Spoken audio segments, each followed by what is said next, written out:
Welcome back to Clear Cut. 40 years ago today, January 16th, 1979, Iran's powerful Shah fled the country, setting off the Islamic Revolution.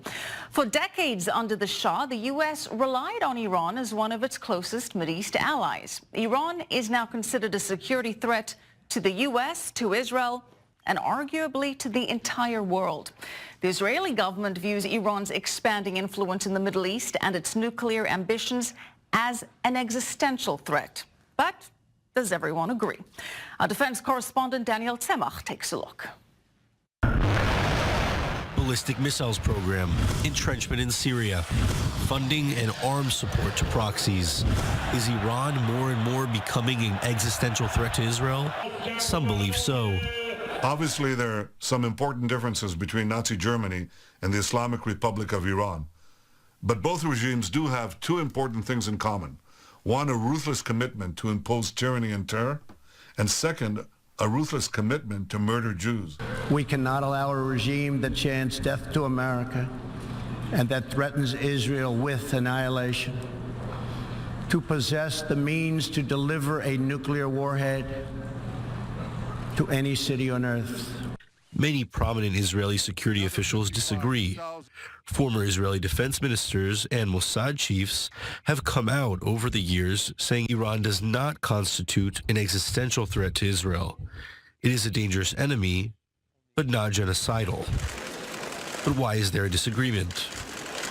I think that the differences between Prime Minister Netanyahu and former Mossad chief Efraim Halevi and others regarding this topic partly stem from politics and eventually also from the fact that Netanyahu, the prime minister, who is the one who is in charge of the security and the existence of Israel. And this is the reason why he is doing his best efforts to assure that Iran would never have military nuclear capabilities. Existential or not, the nuance is important.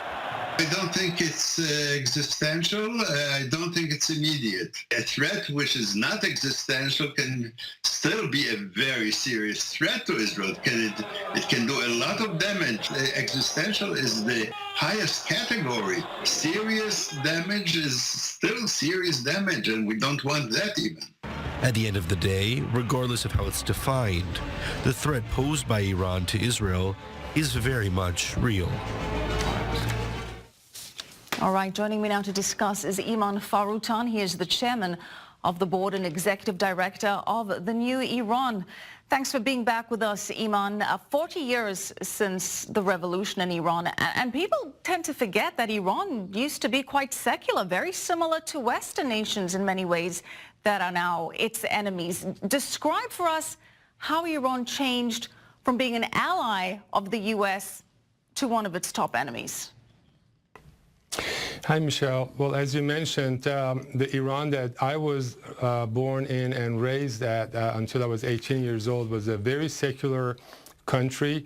People had the freedom to pray and worship whatever religion they had, but the women did not have to cover themselves, and all these barbaric judgments and punishments for a boy or a girl holding hands or whatever was never there. We had a guy, Khomeini, who was an illiterate person, religious person, who came in. He lied to the people. He said, oh, I'm going to make life better. Water will be free. Electricity will be free. Everything will be free. Later on, he went on and basically said, well, I lied to you. That wasn't really the case. And for the last 40 years, the Islamic government has been brainwashing all the children in the school and its people about the fact that, they need to chant to death to Israel, death to America. And since then, they've isolated the Iranian people and Iran as a country in the world.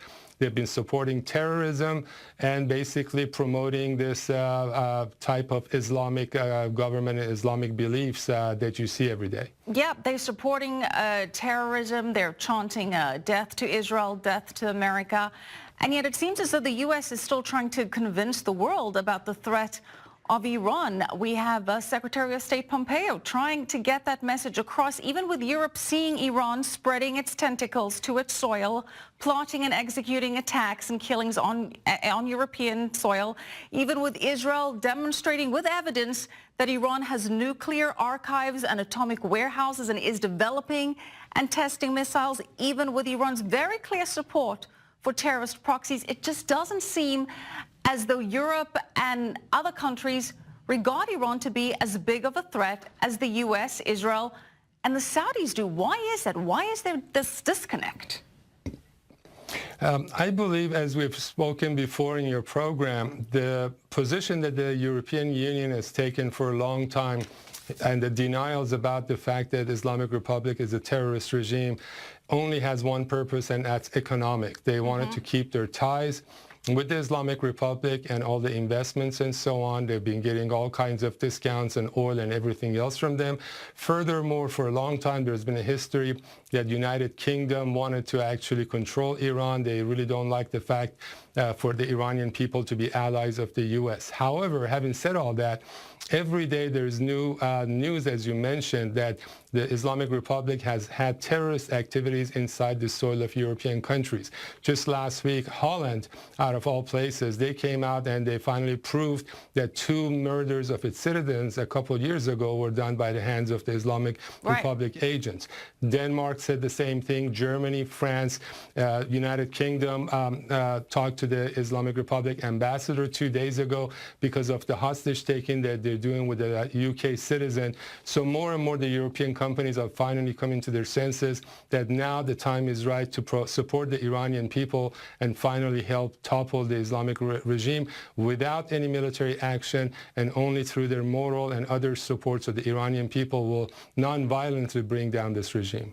And to that end, Pompeo is pushing for a diplomatic solution to this. He's convening the global summit on Iran in Poland. As you say, perhaps the Europeans are finally starting to get it. They're even imposing some sanctions on Iran after those attacks.